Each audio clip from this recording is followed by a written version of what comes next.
Mark Twain summed up what I take to be one of the fundamental problems of cognitive science with a single witticism.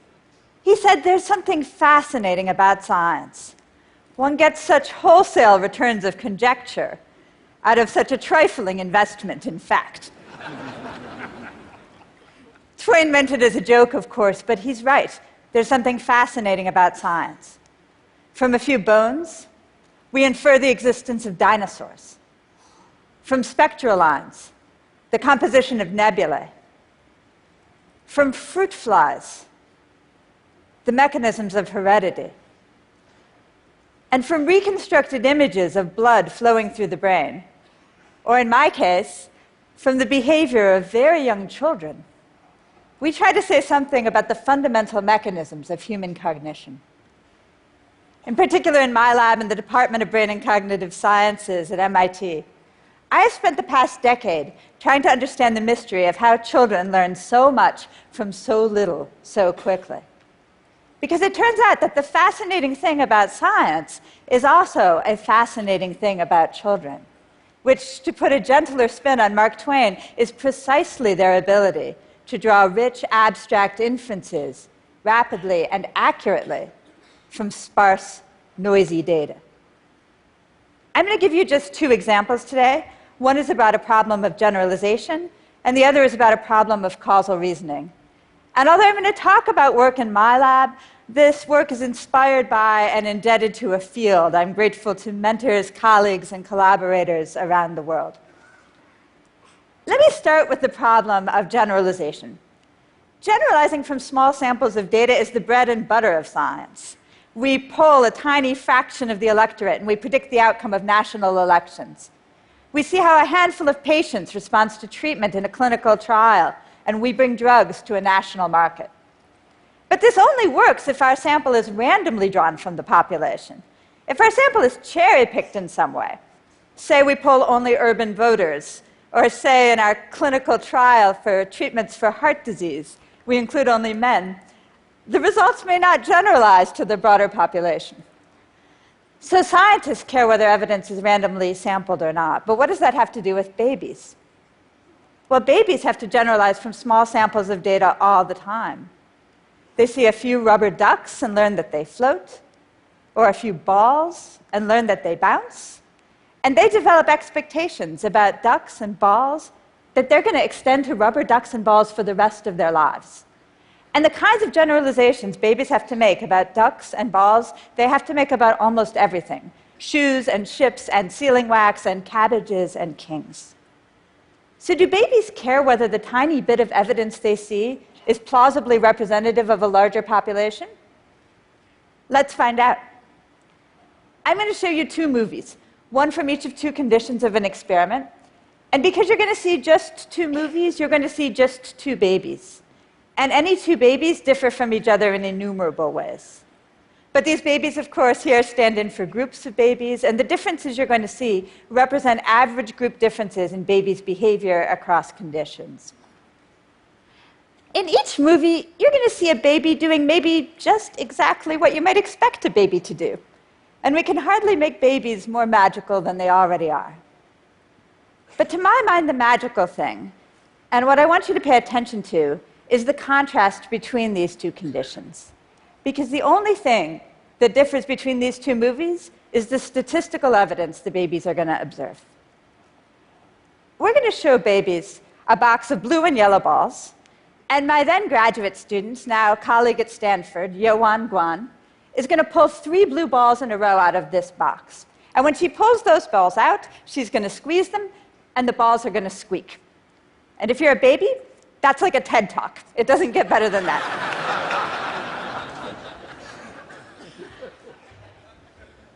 But the important point is it's really easy to pull 3 blue balls in a row out of a box of mostly blue balls. You could do that with your eyes closed. It's plausibly a random sample from this population. And if you can reach into a box at random and pull out things that squeak, then maybe everything in the box squeaks.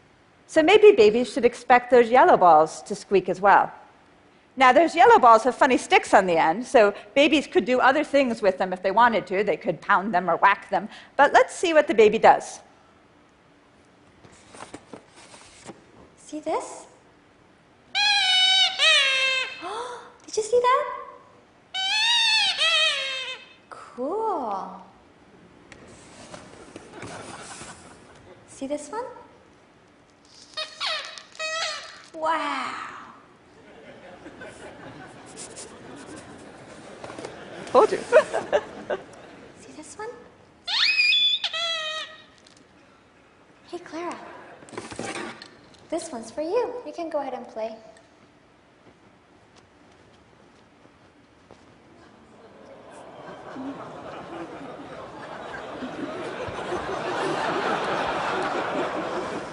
I don't even have to talk, right? All right, it's nice that babies will generalize properties of blue balls to yellow balls. And it's impressive that babies can learn from imitating us. But we've known those things about babies for a very long time. The really interesting question is what happens when we show babies exactly the same thing, and we can ensure it's exactly the same because we have a secret compartment and we actually pull the balls from there. But this time, all we change is the apparent population from which that evidence was drawn. This time, we're going to show babies 3 blue balls pulled out of a box of mostly yellow balls. And guess what? You cannot randomly draw 3 blue balls in a row out of a box of mostly yellow balls. That is not plausibly randomly sampled evidence. That evidence suggests that maybe Yoan was deliberately sampling the blue balls. Maybe there's something special about the blue balls. Maybe only the blue balls squeak. Let's see what the baby does. See this? See this toy? Oh, that was cool. See? Now this one's for you to play. You can go ahead and play, Evie.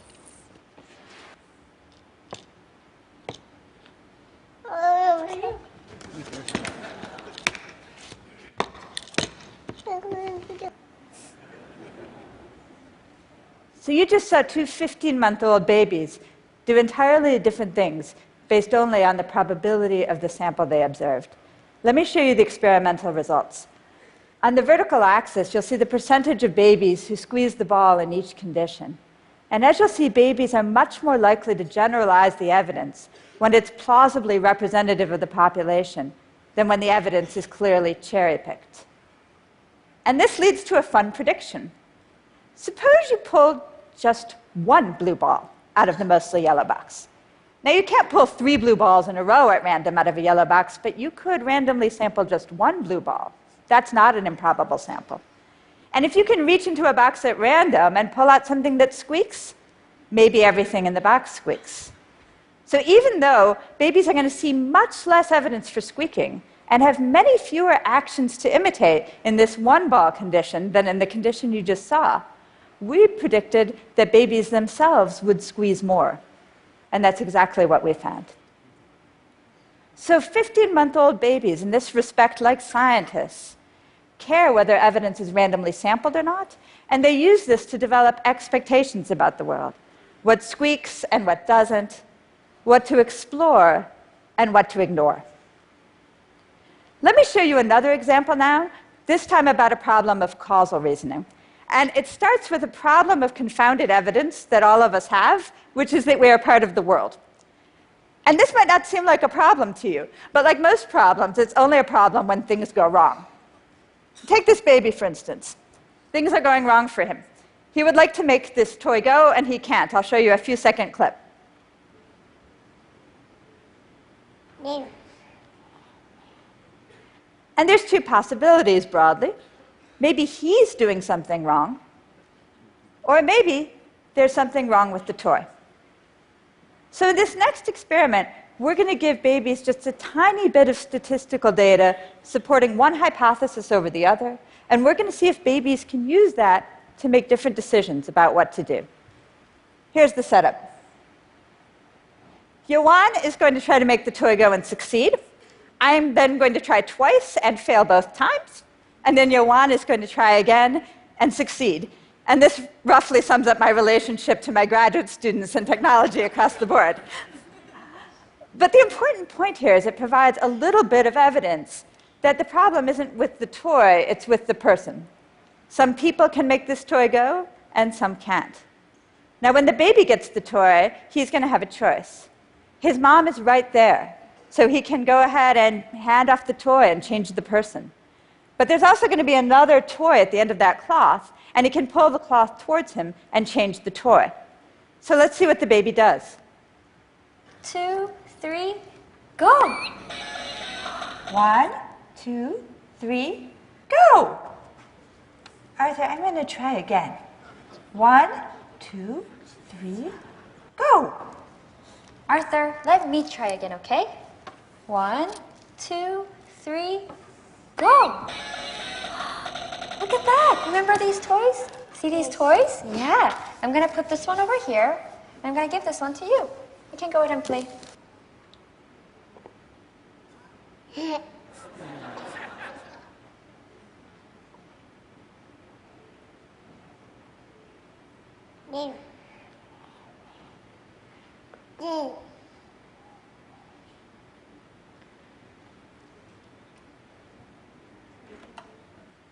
Okay, Laura, but of course, babies love their mommies.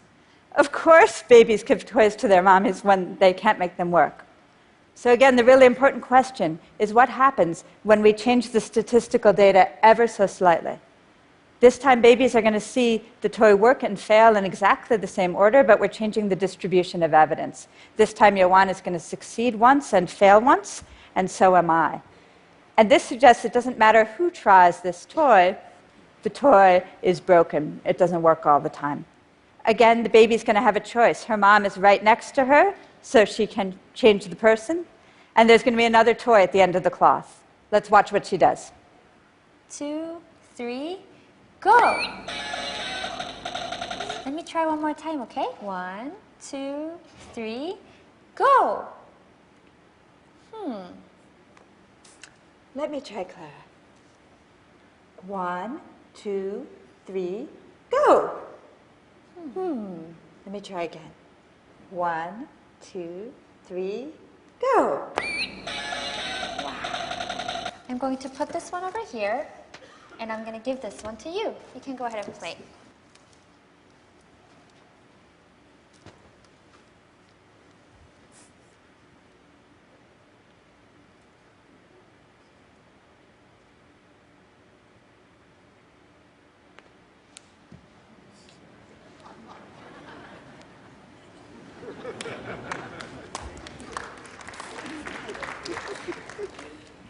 Let me show you the experimental results. On the vertical axis, you'll see the distribution of children's choices in each condition, and you'll see that the distribution of the choices children make depends on the evidence they observe. So in the second year of life, babies can use a tiny bit of statistical data to decide between two fundamentally different strategies for acting on the world, asking for help and exploring. I've just shown you 2 laboratory experiments out of literally hundreds in the field that make similar points. Because the really critical point is that children's ability to make rich inferences from sparse data underlies all the species-specific cultural learning that we do. Children learn about new tools from just a few examples. They learn new causal relationships from just a few examples. They even learn new words, in this case, in American Sign Language. I want to close with just 2 points. If you've been following my world, the field of brain and cognitive sciences, for the past few years, 3 big ideas will have come to your attention. The first is that this is the era of the brain. And indeed, there have been staggering discoveries in neuroscience, localizing functionally specialized regions of cortex, turning mouse brains transparent, activating neurons with light. A second big idea is that this is the era of big data and machine learning. And machine learning promises to revolutionize our understanding of everything from social networks to epidemiology. And maybe, as it tackles problems of seeing understanding and natural language processing, to tell us something about human cognition. And the final big idea you'll have heard is that maybe it's a good idea we're going to know so much about brains and have so much access to big data because left to our own devices, humans are fallible, We take shortcuts, we err, we make mistakes, we're biased, and in innumerable ways, we get the world wrong. I think these are all important stories, and they have a lot to tell us about what it means to be human. But I want you to note that today I told you a very different story. It's a story about minds and not brains. And in particular, it's a story about the kinds of computations that uniquely human minds can perform, which involve rich structured knowledge and the ability to learn from small amounts of data, the evidence of just a few examples. And fundamentally, it's a story about how starting as very small children and continuing out all the way to the greatest accomplishments of our culture, we get the world right. Folks, human minds do not only learn from small amounts of data. Human minds think of altogether new ideas. Human minds generate research and discovery. And human minds generate art and literature and poetry and theater. And human minds take care of other humans, our old, our young, our sick. We even heal them. In the years to come, we're going to see technological innovations beyond anything I can even envision. But we are very unlikely to see anything even approximating the computational power of a human child in my lifetime or in yours.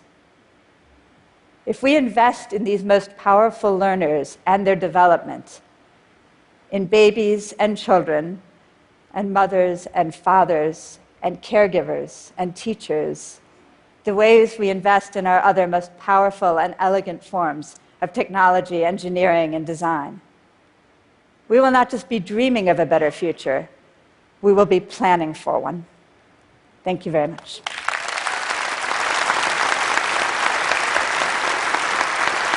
Well, thank you. I do actually have a question for you. First of all, the research is insane. I mean, who would design an experiment like that? I've seen that a couple of times, and I still don't honestly believe that that can truly be happening, but other people have done similar experiments. It checks out. Babies really are that genius. You know, they look really impressive in their experiments, but think about what they look like in real life, right? It starts out as a baby. 18 months later, it's talking to you. And babies' first words aren't just things like balls and ducks. They're things like all gone, which refer to disappearance, or uh-oh, which refer to unintentional actions. It has to be that powerful. It has to be much more powerful than anything I showed you. They're figuring out the entire world. A 4-year-old can talk to you about almost anything. And if I understand you right, the other key point you're making is, we've been through these years where there's all this talk of how quirky and buggy our minds are, the behavioral economics and the whole theories behind that we're not rational agents, yada, yada. You're really saying that the bigger story is how extraordinary and that there really is genius there that is underappreciated. One of my favorite quotes in psychology comes from the social psychologist Solomon Asch, and he said, the fundamental task of psychology is to remove the veil of self-evidence from things. There are a million or orders of magnitude more decisions you make every day that get the world right. You know about objects and their properties. You know them when they're occluded. You know them in the dark. You can walk through rooms. You can figure out what other people are thinking. You can talk to them. You can navigate space. You know about number. You know about causal relationships. You know about moral reasoning. You do this effortlessly, so we don't see it. But that is how we get the world right, and it's a remarkable and very difficult to understand accomplishment. Well, I suspect there are people in the audience who have this view of accelerating technological power, who might dispute your statement that never in our lifetimes will a computer do what a 3-year-old child can do. But what's clear is that in any scenario, our machines have so much to learn from our toddlers. I think so. You'll have some machine learning folks up here. But I mean, you should never bet against babies or chimpanzees or technology as a matter of practice. But it's not just a difference in quantity. It's a difference in kind. Right? We have incredibly powerful computers, and they do amazingly sophisticated things, often with very big amounts of data. Human minds do, I think, something quite different, and I think that it's the structured, hierarchical nature of human knowledge that remains a real challenge. Laura Schulz, wonderful food for thought. Thank you so much. Thank you. Thank you.